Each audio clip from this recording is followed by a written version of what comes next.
Cuando la tormenta de la Segunda Guerra Mundial se extendió por los continentes, no golpeó primero a los generales, a los políticos o a los hombres cuyos nombres llenarían los libros de historia. Golpeó a la gente común, los agricultores, los maestros, los dueños de tiendas, las madres meciendo a sus hijos en habitaciones con poca luz, los adolescentes que deberían preocuparse por los exámenes pero en su lugar temían los ataques aéreos y la ocupación. La supervivencia no era heroica en el sentido de las victorias militares. Era algo más silencioso, más íntimo, pero infinitamente más valiente. Era el arte de resistir, día tras día, a pesar del hambre, la violencia, la pérdida y la constante incertidumbre de si mañana llegaría. En los primeros días de la guerra, antes de que el mundo comprendiera plenamente la magnitud de lo que se avecinaba, la gente trataba desesperadamente de aferrarse a la vida normal.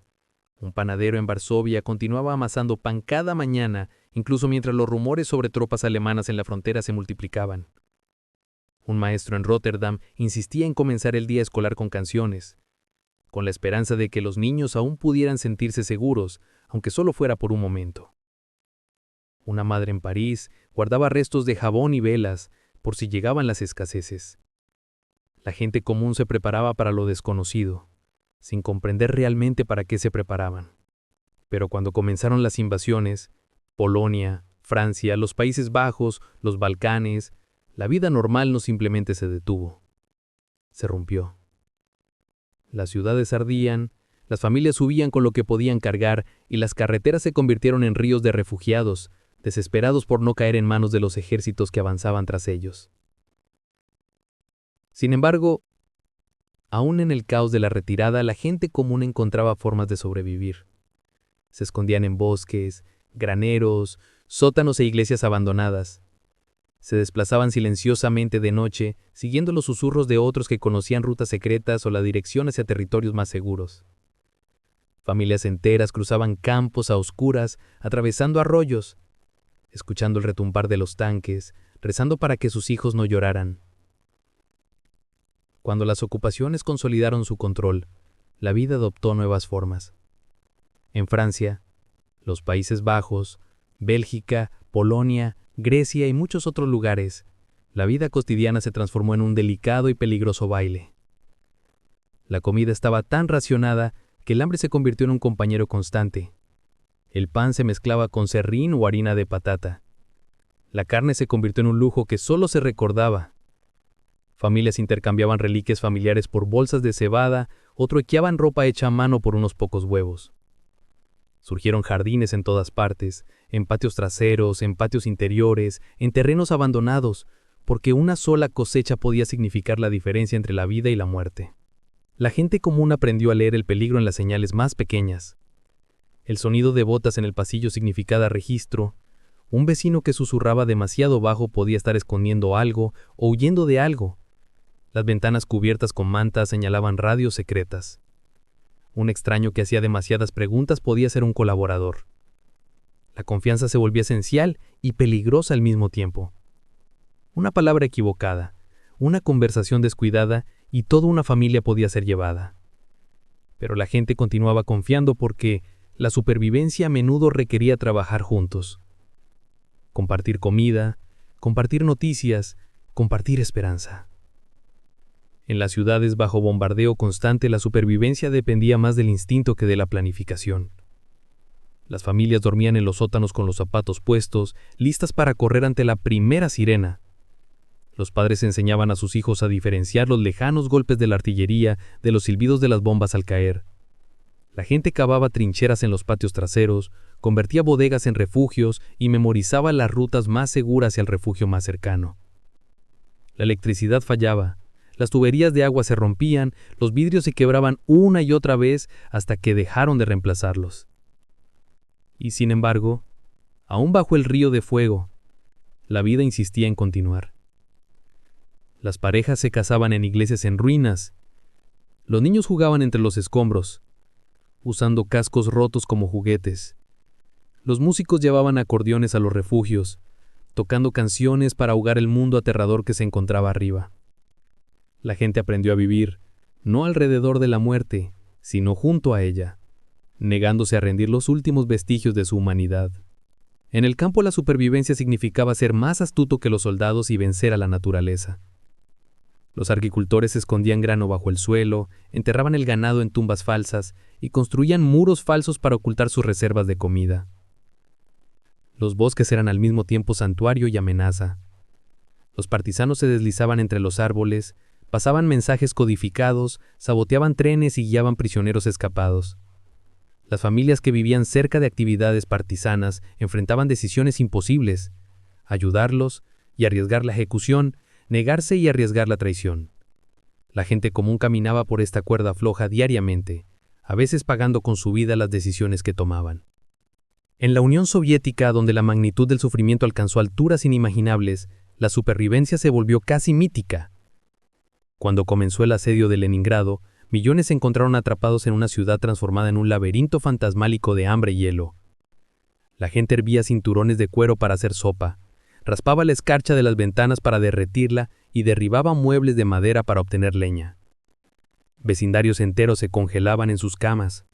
Y aún así, las familias continuaban escribiendo diarios, poemas y soñando con un futuro más allá del asedio. Algunos arriesgaban secretamente cruzar el helado lago Ládoga en pleno invierno para escapar o traer comida, sabiendo que una grieta en el hielo podía terminar con sus vidas instantáneamente. En las ciudades alemanas frente a los bombardeos aliados, la gente común se aferraba a la supervivencia con determinación sombría. Noche tras noche descendían a los sótanos, escuchando el retumbar de miles de bombarderos sobre sus cabezas. El fuego consumía barrios enteros, succionando el oxígeno hasta que la gente se desmayaba. Madres protegían a sus hijos con sus cuerpos, extraños se tomaban de la mano en la oscuridad. Después de cada ataque, los sobrevivientes salían para encontrar sus hogares destruidos, sus calles irreconocibles. Pero barrían los escombros, recuperaban ladrillos y comenzaban de nuevo, porque no tenían otra opción. En toda Asia, en China, Corea, Filipinas, Birmania y muchas islas, la brutalidad fue implacable. La ocupación japonesa trajo trabajo forzado, hambre, masacres y terror. Se quemaban aldeas, se rompían familias y la resistencia se castigaba con castigos horribles. Sin embargo, la gente sobrevivió gracias a redes secretas, refugios ocultos en montañas, túneles subterráneos y códigos susurrados entre campesinos en los arrozales. Los guerrilleros dependían de los aldeanos para sobrevivir. Un bozo de arroz dejado en la puerta, un aviso marcado en la tierra, un camino oculto conocido solo por los locales. En los campos de concentración y guetos, la supervivencia se volvió aún más frágil y desesperada. Dependía no solo de fuerza, sino también del azar, las conexiones y la pura voluntad. La gente compartía migajas de pan, introducía medicamentos de contrabando, fabricaba zapatos improvisados con retazos y arriesgaba su vida para esconder a los niños. Enseñaban clases clandestinas, celebraban bodas secretas, dibujaban en papeles robados y componían canciones que llevaban el más leve eco de esperanza. En los lugares más oscuros, la gente se aferraba a la vida porque rendirse era dejar que el mal ganara. En todo el mundo la supervivencia también significaba adaptarse psicológicamente.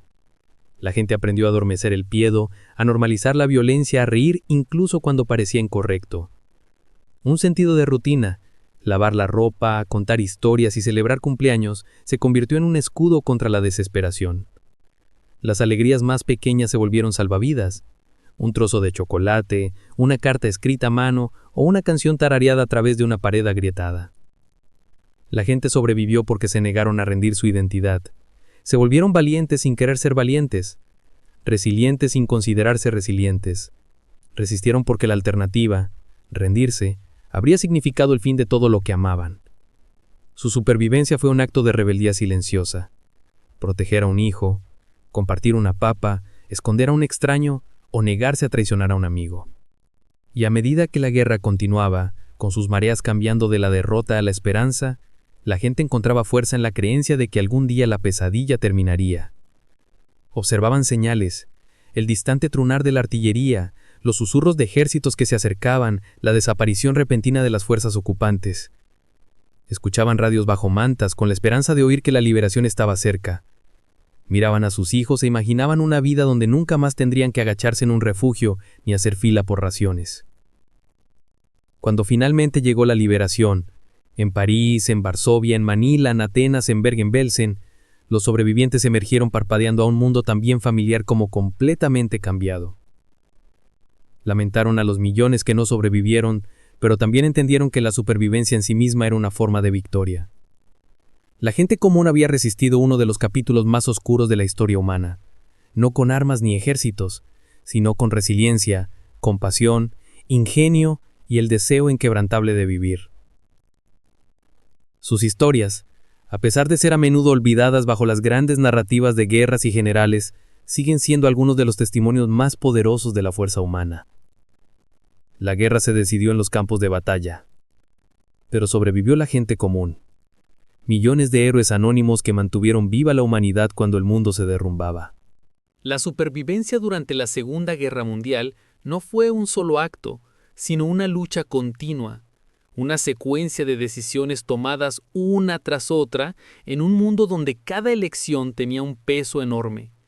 Tanto en ciudades ocupadas como en aldeas remotas, la gente común creó pequeños espacios de resistencia, seguridad y esperanza, incluso cuando la guerra intentaba implacablemente despojarlos de su dignidad. Lo que los mantenía unidos era un instinto tan antiguo como la humanidad misma: el deseo de proteger, de resistir, de vivir lo suficiente para ver la paz nuevamente. En Francia, a medida que la ocupación alemana se consolidaba y los colaboradores del régimen de Vichy se volvían más audaces, los civiles aprendieron a navegar en una sociedad donde el peligro estaba tejido en cada esquina. Carteles obligatorios anunciaban nuevas reglas, nuevas prohibiciones, nuevos castigos. Los toques de queda transformaban pueblos bulliciosos en espacios fantasmales después del anochecer. Y sin embargo, bajo esta sofocante quietud, la vida se abría camino silenciosamente a través de actos ocultos de desafío. Las amas de casa transportaban mensajes secretos doblados en panes. Un agricultor fingía estar ebrio mientras silbaba melodías codificadas, que advertían a los grupos de resistencia sobre patrullas enemigas. Un cartero, con nada más que una bicicleta y coraje, entregaba cartas clandestinas que podían costarle la vida. Estas pequeñas rebeliones creaban líneas de vida invisibles, delicadas pero lo suficientemente fuertes para ayudar a miles a sobrevivir. En el campo, la casa familiar ordinaria se convirtió en la primera línea. Los niños aprendieron a mentir sin pestañear cuando los soldados llamaban a la puerta preguntando si habían visto extraños. Las abuelas mantenían mantas y pan escondidos bajo el hogar por si algún partisano fugitivo necesitaba refugio. Los trabajadores en fábricas saboteaban máquinas con pequeños ajustes, lo justo para ralentizar la producción sin ser detectados. Los adolescentes distribuían periódicos clandestinos impresos de noche en áticos polvorientos. Estos periódicos llevaban noticias de Londres, de Moscú, de líderes exiliados y de las líneas del frente. Incluso leer uno era peligroso, pero la gente memorizaba cada palabra, guardándolas como semillas de esperanza. Pero la supervivencia no era solo resistencia. Era también la capacidad de adaptarse a nuevas reglas que cambiaban sin aviso. En Grecia, que sufrió una de las peores hambrunas de la guerra, las familias compartían una sola papa entre 5 personas. Las madres fingían haber comido para que sus hijos pudieran tomar algunos bocados extra. Vecinos ancianos colapsaban en las filas de pan, pero quienes aún podían, los arrastraban a un lugar seguro.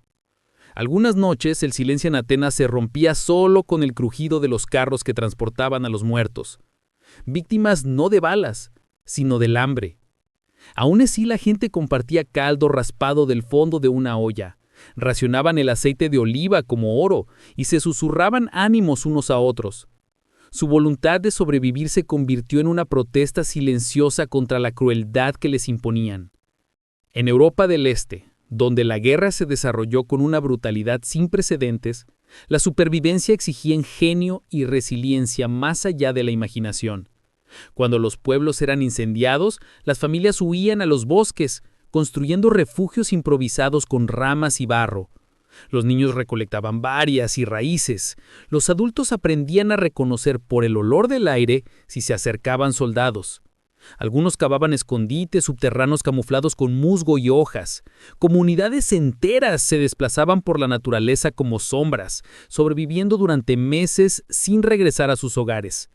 El bosque se convirtió tanto en refugio como en cementerio, un lugar de seguridad y dolor entrelazados.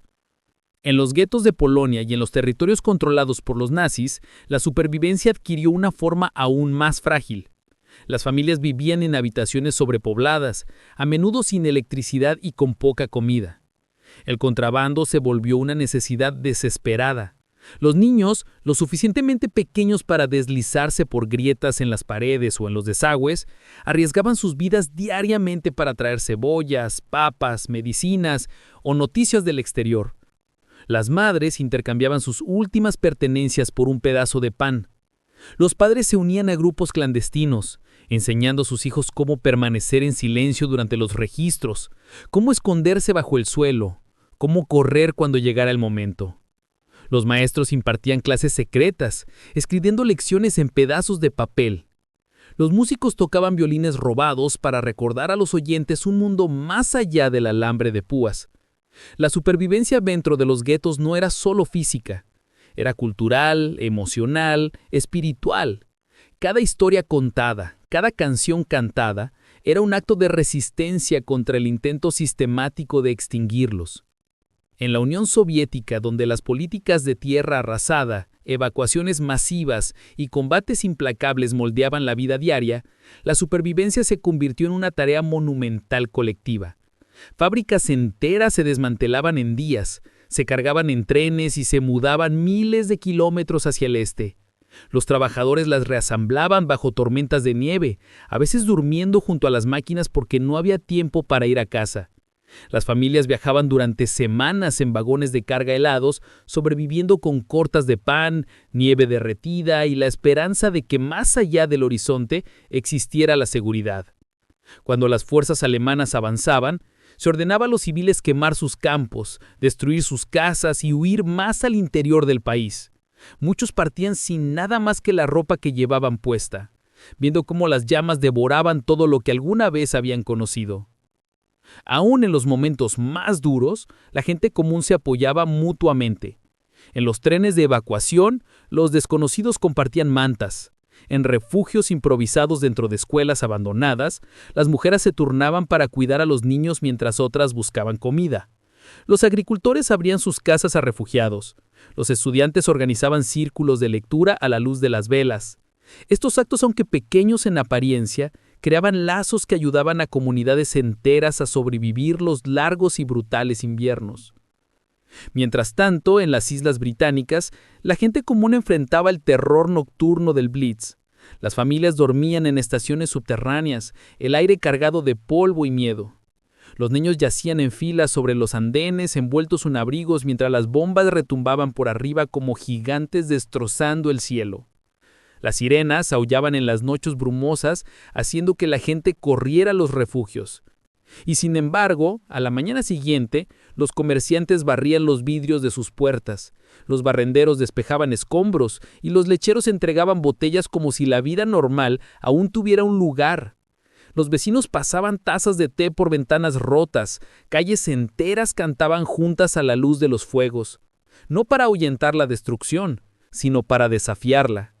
La supervivencia en Gran Bretaña se convirtió en un acto de resistencia comunitaria, la creencia compartida de que sobrepondrían la tormenta. En Asia, donde la guerra no fue menos barbarie, la gente común navegaba paisajes marcados por la ocupación japonesa y las brutalidades de la guerra civil. En China, las familias huían de pueblo en pueblo ante ejércitos que avanzaban, llevando a los niños a cuestas y empurrando carros con todas sus pertenencias. Algunos viajaban cientos de kilómetros, durmiendo en templos abandonados y compartiendo hojas servidas como alimento. Otros se escondían en cuevas durante masacres o excavaban habitaciones subterráneas para escapar de la detección. En Filipinas, los aldeanos protegían a combatientes guerrilleros, pasaban mensajes secretos y contrabandeaban suministros a través de selvas llenas de peligro. En islas del Pacífico, familias pasaron años escondidas, sobreviviendo con cocos y agua de lluvia, saliendo solo de noche cuando era seguro moverse. A pesar del terror implacable, la gente común aún encontraba momentos de humanidad. Un médico chino atendía a soldados heridos de ambos lados porque no podía darle la espalda a nadie necesitado. Una familia filipina arriesgó la ejecución para esconder a un piloto americano. Una madre coreana robaba restos de las cocinas de los soldados para alimentar a niños órfanos. Estos actos no ocupaban titulares, pero mantenían viva la compasión en un mundo que intentaba extinguirla. Y a lo largo de todo esto, la gente común desarrolló un lenguaje de supervivencia. Señales no habladas, miradas compartidas, gestos codificados. Una vela en la ventana significaba que alguien tenía pan para intercambiar. Una olla golpeada en un balcón advertía de patrullas que se acercaban. La rima de un niño cambiaba palabras para ocultar mensajes prohibidos. Estos sistemas improvisados se convirtieron en líneas de vida, conectando a las personas de maneras que nunca habrían imaginado antes de la guerra. A medida que el conflicto se acercaba a su fin, la supervivencia entró en su fase más incierta. El colapso de los regímenes trajo caos. Los civiles huían de ejércitos que avanzaban, sin saber si los soldados que se acercaban eran salvadores o nuevas amenazas. Las ciudades cambiaban de manos de la noche a la mañana, obligando a las familias a adaptarse instantáneamente a nuevas reglas, nuevos peligros, nuevas promesas de seguridad. En Alemania, mientras el Tercer Reich se desmoronaba, millones de refugiados se dirigían hacia el oeste, empujando carros por el barro y la nieve, pasando por pueblos quemados y tanques abandonados. En Europa del Este, mientras las líneas del frente se desplazaban, poblaciones enteras fueron desarraigadas. La gente dormía en graneros, campos y estaciones de tren, esperando que la violencia pasara. Y pese al agotamiento y el fuego, la gente común continuó cuidándose unas a otras. La guerra creó muchos tipos de supervivientes, pero quizás ninguno mostró más resiliencia que las personas que lo perdieron todo y aún así siguieron caminando. Para millones, la supervivencia no fue un momento en una sola batalla o una sola noche bajo bombardeos. Fue un viaje, largo, incierto y desesperado. Una migración a través de un continente desgarrado desde todos los frentes. Sus historias, dispersas por Europa, Medio Oriente y Asia, se entrelazan como hilos de un mapa roto, cada una cargada de escenas de terror, esperanza y la obstinada negativa a morir. En el otoño tardío de 1943, mientras caían las hojas en los montes Cárpatos, una joven polaca llamada Aniela caminaba descalza por un camino de tierra que se había convertido en un río de refugiados. Familias arrastraban carros llenos de mantas, ollas y cualquier resto de vida que pudieran rescatar. A su alrededor, el bosque resonaba con la artillería distante. El cielo, antes familiar, ahora parecía cargado bajo el peso del humo. Aniela sostenía la mano de su hermano menor, Marek, cuyo delgado cuerpo temblaba de frío.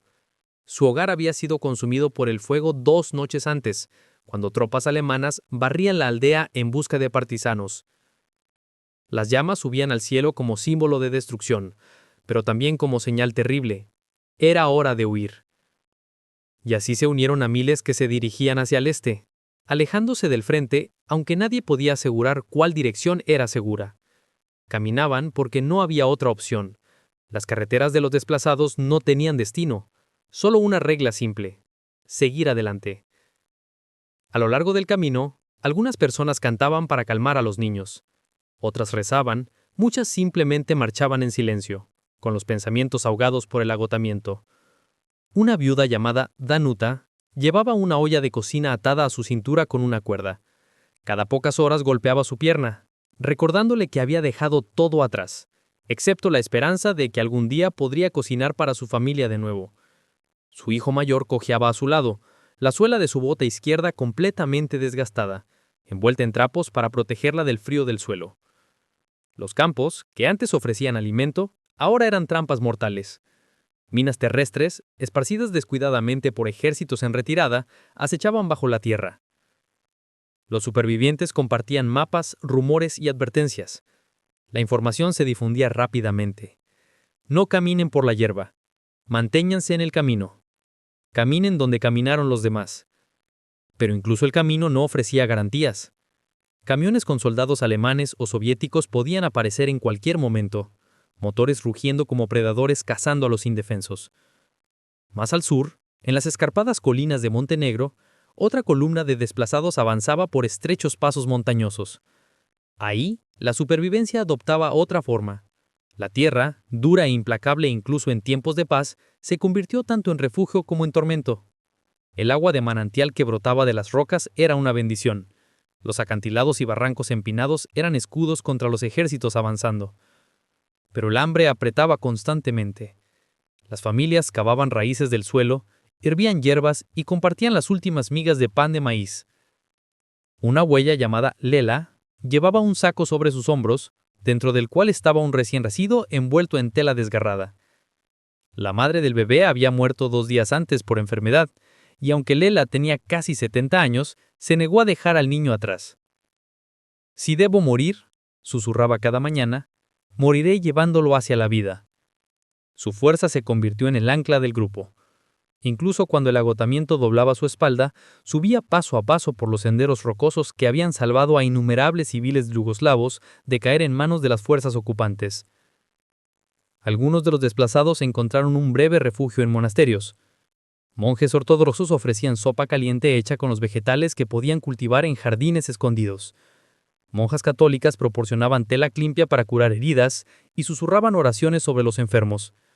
En un monasterio cerca de Kolashin, una monja llamada Sor Catarina permaneció despierta 3 días, cuidando a un niño con tifus.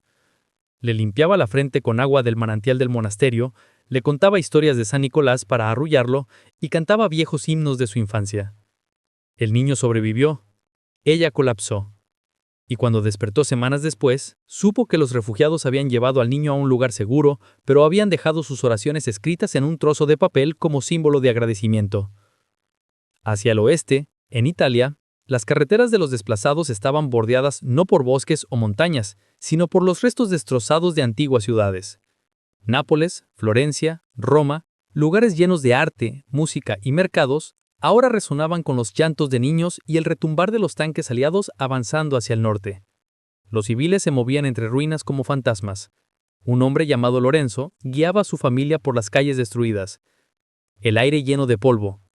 Llevaba un estuche de violín a la espalda, no porque esperara tocar música pronto, sino porque era la única posesión intacta que le quedaba. «Si mis manos sobreviven», le dijo a su hija, «volverán a tocar las cuerdas». Los mercados de alimentos habían desaparecido. Las panaderías eran escombros, las tuberías de agua estaban rotas o contaminadas. La gente improvisaba formas de sobrevivir. Mujeres servían hierbas recolectadas al borde de las vías del tren. Hombres recogían restos de apartamentos, recolectando madera para el fuego. Los niños robaban patatas de depósitos militares, corriendo descalzos sobre adoquines a pesar del riesgo de minas, patrullas y balas perdidas. La guerra no tenía paciencia para la inocencia, pero la inocencia seguía luchando de todos modos. En el campo, los agricultores escondían harina en árboles huecos y enterraban frascos de aceite bajo palas de heno. Algunos daban voluntariamente a los refugiados, otros guardaban sus escasas provisiones con fuerza. La supervivencia es desordenada, a veces generosa, a veces cruel. Y los desplazados fueron testigos de ambos lados de la humanidad. Mientras tanto, en Grecia, los civiles se esparcían por colinas e islas como semillas llevadas por el viento. El invierno de 1941-1942 ya había matado de hambre a miles. Para 1944, el hambre aún acechaba al país. Las familias se aferraban a botes de pesca, navegando de isla en isla en busca de alimento. Un viejo pescador llamado Thanos acogió a 3 familias, cargando su pequeño bote hasta que casi se hunde. Con cada ola que chocaba contra la proa, susurraba una oración a San Jorge, el santo protector. No era valor lo que sentía, dijo después, era obligación. Eran personas, estaban vivas, tenía que intentarlo. La tragedia, por supuesto, caminaba junto a la esperanza. Muchos botes nunca llegaron a tierra. Pero los que lo hicieron llevaron historias que resonarían por generaciones. Historias de vecinos compartiendo sus últimas aceitunas, de redes secretas que contrabandeaban medicinas y de madres que arrullaban a sus hijos a pesar del sonido de bombas lejanas en el mar. No todos los supervivientes caminaron o navegaron. Muchos se escondieron. En los Países Bajos, familias pasaron años en áticos, graneros y refugios subterráneos. El hambre era constante, el aburrimiento insoportable, el frío implacable. Pero la humanidad perduraba en pequeñas formas. Una niña llamada Els mantenía un diario lleno de dibujos de pájaros que imaginaba fuera de su escondite. Algún día, escribió, Lo seguiré. Un joven en Rotterdam fabricaba pequeños juguetes de madera para los niños que se escondían con él, tallándolos a la luz de las velas para distraerlos del rugir del hambre. Otra familia en Ámsterdam horneaba pan secretamente por la noche, usando restos de harina y remolacha azucarera molida, distribuyendo los panes a los que se escondían, sabiendo que arriesgaban sus vidas cada vez que lo hacían. En Francia, los desplazados encontraron refugio temporal en los bosques. Familias enteras construyeron refugios con ramas de pino y musgo, creando pequeños poblados que se mudaban cada pocas semanas para evitar ser detectados. Compartían tareas. Un grupo buscaba leña, otro cocinaba sopas con hongos y castañas asadas, otro vigilaba patrullas alemanas o informantes de Vichy. El espíritu comunitario los mantenía vivos, pero también la creencia en la posibilidad de liberación. La supervivencia también venía de desconocidos que no debían nada, pero daban todo. En Bélgica, una agricultora viuda llamada Marguerite descubrió a 2 hermanos judíos escondidos cerca de su campo. Los alimentó con comida que reunía de sus escasas provisiones. Cuando soldados alemanes registraron su farma meses después, se paró en la puerta con los brazos cruzados, bloqueando la entrada. Su corazón latía fuerte, sus piernas temblaban, pero no se movió. Los soldados se marcharon. Los muchachos sobrevivieron. En el frente oriental, la supervivencia a menudo significaba mezclarse con el paisaje. Civiles se escondían en pantanos, bosques y búnkeres subterráneos excavados con palas robadas. Algunos usaban trincheras abandonadas como hogares, otros se ocultaban entre el ganado para evitar ser detectados. Una mujer bielorrusa llamada Hanna pasó 2 inviernos viviendo en un refugio excavado, forrado con paja y cubierto de ramas. Su única luz provenía de una vela de Navidad guardada. Cuando la primavera finalmente derritió la tierra, emergió Palilan, frágil, pero viva. En el Medio Oriente y África del Norte, donde la guerra también extendía su sombra, la supervivencia adoptaba diferentes formas. En Libia, los aldeanos se escondían de ejércitos avanzando retirándose al desierto, llevando cabras, mantas y frascos de dátiles. El agua era escasa, las tormentas de arena feroces. Un hombre llamado Khaled guiaba grupos por las dunas solo usando las estrellas y la memoria. No podía protegerlos de todo, pero guió a más de 100 civiles hacia la seguridad. El desierto mata a los descuidados, les decía. Así que debemos ser cuidadosos juntos. En Egipto, familias en Alejandría dormían en refugios subterráneos durante los ataques aéreos nocturnos. Para el otoño de 1944, la guerra había cambiado drásticamente, pero la gente común seguía enfrentando una incertidumbre implacable. En toda Europa, las líneas del frente eran fluidas y la débil esperanza de liberación se mezclaba de manera inquietante con la amenaza constante de represalias. En las aldeas de Francia, los civiles se preparaban tanto para la libertad como para el peligro. Los campos que antes producían trigo y verduras ahora escondían explosivos, trampas y tierra arrasada dejada por las fuerzas alemanas en retirada. Las familias se movían en silencio a través de huertos y praderas, recogiendo lo que quedaba, improvisando refugios y compartiendo comidas escasas mientras escuchaban la artillería distante y el rugido de los tanques acercándose desde ambas direcciones. La supervivencia se había convertido en un delicado equilibrio entre prudencia y coraje. En Bélgica, Henry, de 19 años, y su hermana menor Claire recorrían un pueblo marcado por la ocupación y la traición. Sus padres habían sido arrestados meses antes por ayudar a miembros de la resistencia, dejando a Henry a cargo de la familia. Cada día requería planificación cuidadosa, conseguir agua de un pozo que podría estar vigilado, evitar patrullas y recolectar alimentos de tiendas y granjas abandonadas. Cada encuentro tenía importancia. Un desconocido podría ofrecer ayuda o esconder peligro. Un solo error podía significar arresto o algo peor. Sin embargo, Henry aprendió a confiar en sus instintos, interpretando señales sutiles, una mirada, un gesto o un sonido para guiar sus acciones. De este modo, encarnaba la extraordinaria capacidad de adaptación que la gente común había cultivado para sobrevivir al caos que los rodeaba. En Europa del Este, la supervivencia a menudo dependía del secreto y el disfraz. En Leópolis, Ana, una joven maestra, escondía a sus vecinos judíos en su pequeño apartamento, racionando comida y agua con meticuloso cuidado. Cada golpe en la puerta o sonido de botas en el pasillo se convertía en una prueba de compostura y astucia.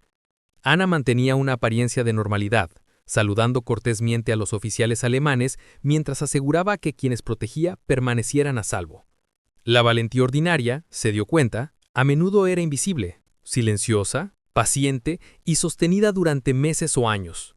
Su coraje se medía no por reconocimientos, sino por el simple hecho de que vidas habían sido preservadas gracias a la ingeniosidad y la convicción moral. Al otro lado del Atlántico, en Hamburgo, devastada por los bombardeos, Friedrich, un carpintero, recolectaba madera y metal de edificios destruidos para reparar casas, arreglar muebles y crear refugios improvisados. Su habilidad se volvió vital para los vecinos, permitiendo que las familias mantuvieran algo de normalidad a pesar de la devastación que los rodeaba. La gente común se había vuelto indispensable, llenando los vacíos dejados por gobiernos y ejércitos colapsados. Cada acto de trabajo, cada techo reparado o ventana reforzada representaba más que supervivencia. Era resistencia contra la desesperación misma, una declaración de que la vida continuaría, incluso en medio de la ruina. El miedo seguía siendo omnipresente, pero la gente común desarrolló estrategias para coexistir con él. Aprendieron a moverse silenciosamente, a leer los patrones de movimiento del enemigo, a anticipar desastres antes de que ocurrieran. En los bosques de Eslovenia, un grupo de aldeanos se escondía tanto de patrullas alemanas como de partisanos, racionando suministros y estableciendo puestos de vigilancia para advertirse mutuamente del peligro. Dormían en turnos, cocinaban en secreto y dependían de una red de señales para comunicarse silenciosamente. Las tareas cotidianas se convertían en ejercicios de vigilancia. Recolectar leña, traer agua o cuidar el ganado ya no eran labores mundanas, sino maniobras calculadas críticas para la supervivencia. La capacidad humana de cooperación se convirtió en una piedra angular de la supervivencia. En Italia, tras la liberación de Roma, una red de habitantes trabajó en conjunto para reconstruir infraestructura, distribuir suministros y cuidar a los refugiados que llegaban de regiones devastadas por la guerra. Conocimientos, habilidades y recursos se compartieron, y la supervivencia se volvió un esfuerzo colectivo más que una lucha individual.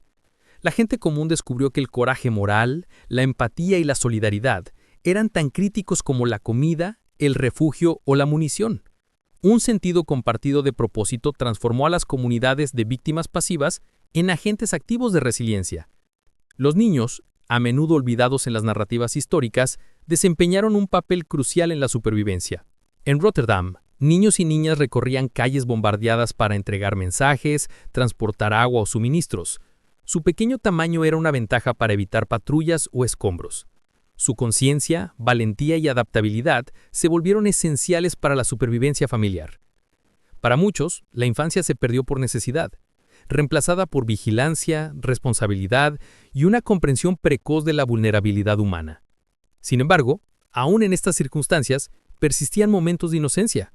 Un juego escondido, una historia susurrada, una risa compartida.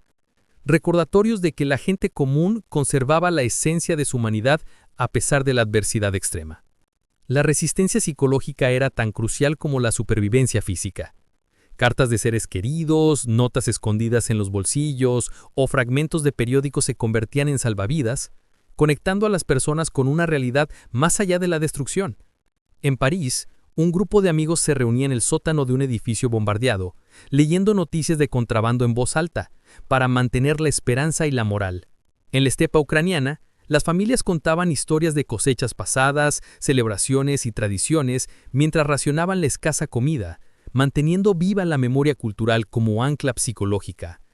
La gente común comprendía que sobrevivir no era solo evitar la muerte, era preservar identidad, propósito y dignidad frente a la violencia implacable. Actos de coraje extraordinarios surgían cada día, a menudo desapercibidos por el mundo. En Polonia, un zapatero escondía a un grupo de prisioneros fugados en su taller, enseñándoles a moverse silenciosamente, falsificar documentos y sobrevivir en la clandestinidad. En Francia, un panadero arriesgaba la ejecución para alimentar a niños hambrientos cuyos padres habían sido arrestados o asesinados. En Noruega, pescadores guiaban a refugiados a través de fiordos helados, evitando patrullas y minas. Eran personas comunes, realizando actos heroicos no por deber hacia una nación o ideología, sino por un compromiso fundamental con la vida y la moralidad. Para el invierno de 1944, la supervivencia requería no solo vigilancia y valentía, sino también adaptabilidad a las condiciones ambientales. La nieve intensa y las temperaturas bajo cero en Europa del Este agregaban capas de dificultad a circunstancias ya precarias. La leña, la ropa y los refugios escaseaban, y la congelación o la enfermedad podían ser tan letales como las balas. La gente común improvisaba. Derretían suela para obtener agua, usaban heno y telas para aislar viviendas y creaban estufas y sistemas de calefacción ocultos. Su ingenio aseguraba la continuidad de la vida, demostrando que la creatividad y determinación humana podían prosperar incluso en la adversidad extrema. La esperanza seguía siendo la fuerza que guiaba. La llegada de las fuerzas aliadas, noticias de retiradas alemanas y rumores de liberación encendían la resiliencia.